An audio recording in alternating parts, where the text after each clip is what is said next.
Okay, we are back. I'm very happy to have on the Goldstein on Gelt show Shirzad Chamine, who is the author of the New York Times best-selling book, Positive Intelligence, and he's also the chairman emeritus of the Coaches Training Institute, which is the largest coach training organization in the world. Shirzad, a real honor to have you. My pleasure to be here. So you wrote a book with kind of an interesting name called Positive Intelligence. Tell us what that is. I define positive intelligence as the percentage of time that your mind is serving you as opposed to sabotaging you. Meaning I'm basically telling everybody, in case they don't already know, that they spend a lot of their time in self-sabotage, and we can actually measure that amount now and significantly impact how much time you spend serving yourself as opposed to sabotaging yourself in your mind. And that impacts all sorts of important measures in your life. So let's describe what does it mean to have your mind sabotage you. The agents of self-sabotage, there are 10 of them, and there's an online assessment that helps people figure out which of those 10 they have, but they have names like the judge, the controller, the avoider, the stickler, the victim, the restless, the hyper-rational. These are nasty characters. Different people have different ones, and these modes become our automatic habits of the mind that make decisions for us and have us feel a certain way about certain things. And when we go to those modes, which we do very often, we are suboptimal in the decisions we make, in the actions we take, and in how we feel about our life. That's how we self-sabotage. Why would it be a problem if someone has control over himself or judges himself? Well, let me give you an example. If I make a mistake today in the middle of a project, it's really good for me to come back and say, wow, Shirzad, you made this mistake. These are the 3 ways you made the mistake. It would be great for you to pay more attention and so that you don't make that mistake next time.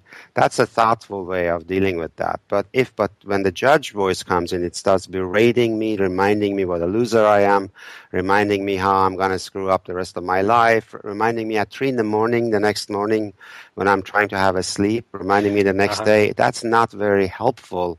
It just keeps beating me up and shifting me to a negative mode that doesn't allow me to actually take good action. That's not a friend. That's an enemy inside that's doing that to you. Okay, so that's clear now. The sabotaging side of your mind is when you allow perhaps what could be good traits to end up digging into you so much that they ultimately bury you and stop you from succeeding. Exactly. It's the automatic habits we get into, and the way we know there are saboteurs going rather than what I call the sage, the part of your brain that serves you, is the emotions you're experiencing. All of your negative emotions, unhappiness, stress, anger, shame, guilt, all of these things that collectively create our unhappiness are the construct of the saboteurs.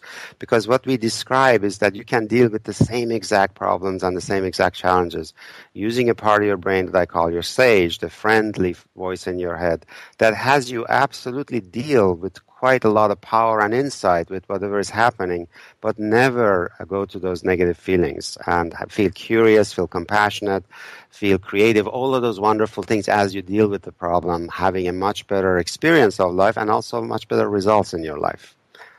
Okay, so that's the side we're trying to avoid, the sabotage side. How is it that your mind is best able to serve you?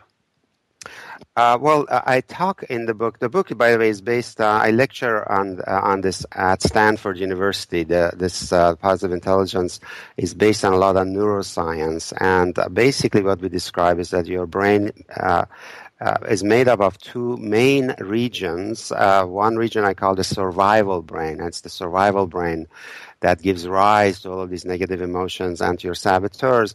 The other region of your brain made up of several different parts, I call that your positive intelligence brain, and that brain gives rise to your sage with much greater wisdom and much greater powers. And a key thing we are trying to teach people here is how do you notice when you're in the wrong brain? How do you actually shift that brain so that the voice inside your head shifts from being a judge, controller, stickler, avoider, victim, whatever it is, to the voice that is the one that serves you, your original and true voice, getting access to your deeper powers. All right. We're talking with Shirzad Chamine, who is the author of the New York Times best-selling book, Positive Intelligence. He teaches, and he's been talking to us now a little bit about the two sides of your personality, maybe the side of your mind that will sabotage you to make bad decisions or not to be able to succeed, as opposed to having your mind support you and help you along the way. Do you feel that the difference between these two, Shirzad, is just whether someone is more of an optimist or a pessimist? Well, optimists and pessimists both appear to be biases. A blindly optimistic person is biased towards false positivity. A pessimist is biased towards false negativity. The sage doesn't have a bias. The sage is discerning. So if where you're heading is failure because you do not have the right skills, the sage will look at you and say, "Hey, buddy, you are going to fail here. Let's not be not pragmatic here. You're going to fail unless you change the following things." So we actually move from the false positivity or optimism to a place of discernment where the sage has you constantly look at what's really in front of you. And then if what's in front of you is failure or mistakes or whatever, instead of making you feel terrible, bad, anxious about it, it has you move into action with a very clear mind to be more successful. By the way, one thing that for those in Israel, I hope that Star Wars has been as popular as it has been in the U.S. For sure. What I talk about is what we really are trying to achieve here is the Jedi mind. And what I talk about is in the middle of war, when the Jedi is being attacked by 5 different people from 5 different directions, the Jedi is not going to be feeling anxious or upset or angry at the attackers, because that's the saboteurs coming in and taking a lot of his attention to these negative emotions. The Jedi is actually incredibly peaceful and centered, so that his mind remains in the positive intelligence domain, so that instead of being tunnel visioned and focused on just one attacker, he remains completely aware of what all the challenges are and able to, with laser focus, take action instead of being distracted by the saboteur. So ultimately, we are trying to build a mind that's quite centered and quite powerful in taking action. I like that metaphor. I like the fact that the research you're doing is very...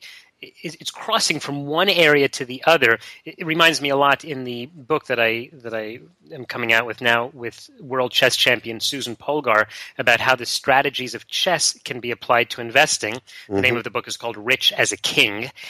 In the book, the first chapter of the book talks about behavioral finance, which is, I like to describe it to people as the study of why we make the wrong investment decisions even when we know what the right thing to do is. Mm-hmm. And when I was telling this to Susan Polgar, my co-author, she said, yeah, it's very much like in chess. When you see the information in front of mm-hmm. you've got every piece is on the board, and yet you'll still make the wrong decision. Mm-hmm.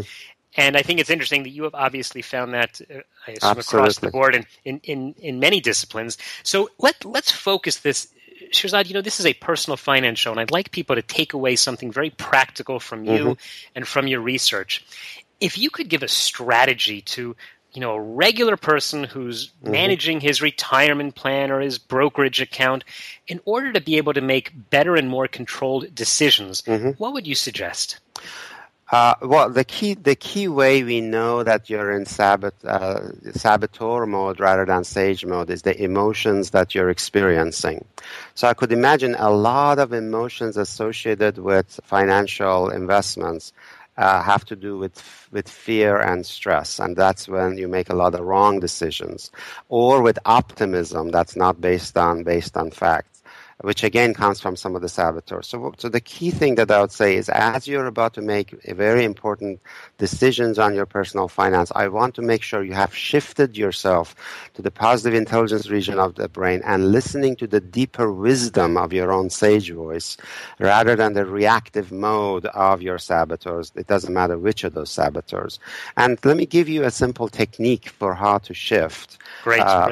So there are a couple of things you can do. One is, there is a online assessment that shows you what your saboteurs are. There are 10 saboteurs. It gives you a bar chart. It only takes 5 minutes. So if you go to our website, you'll find the online assessment. So you can identify what your saboteurs are therefore more aware if they are the ones talking in your head. And so that's one way so that you don't listen to those saboteurs in personal finance. Okay, I know exactly what I'll do right after this interview is over. and then another way you can shift your brain is, the traditional way to shift your mind to the positive intelligence brain has been meditation, but unfortunately most people can't sit down and meditate for half an hour. So what we have discovered is that you can do these things that I call your a rep. A PQ rep, PQ standing for Positive Intelligence Quotient. So what a PQ rep is, for 10 seconds, bring your attention to one physical sensation. So for example, feel the weight of your body on your seat for 10 seconds. Or feel the weight of your feet on the floor. Or feel your breath. Or hear all the ambient sounds in the rooms you haven't been hearing until now. Whichever one of these you do, 10 seconds of hyper alertness on your physical sensation will ever so slightly begin to shift your mind to the positive intelligence region, where you can trust the voice that speaks to you and tells you what to do, for example, with your investment strategies. The more PQ reps you do 10 seconds at a time, the more your brain shifts, the more you can trust the voice talking to you. Okay, that sounds like a great takeaway technique. I'd like to learn more, but I know that people can learn a lot more in the book, and we are just about out of time. So, Shirzad, tell us in the last few seconds, how can people follow you, follow your work, and get a copy of the book? Yeah, please go to positiveintelligence.com, positiveintelligence.com. There you find a 5-minute online assessment of saboteurs. The book also is published in Hebrew, and you will be able to find it in Israel right now, translated to Hebrew, so I'm delighted about that too. All right, and for our English-speaking audience, I'm guessing they can get it at Amazon and yes, other online booksellers. All right, we will put links to all of that at the show notes of goldsteinongelt.com. We've been talking to Shirzad Chamine. Thank you very, very much for your time. You're welcome. It has been a pleasure. You've been listening to the Goldstein on Gelt show with international investment expert Doug Goldstein. If you'd like your questions answered on the air or off, go to www.goldsteinongelt.com or write to Doug directly at doug@profile-financial.com.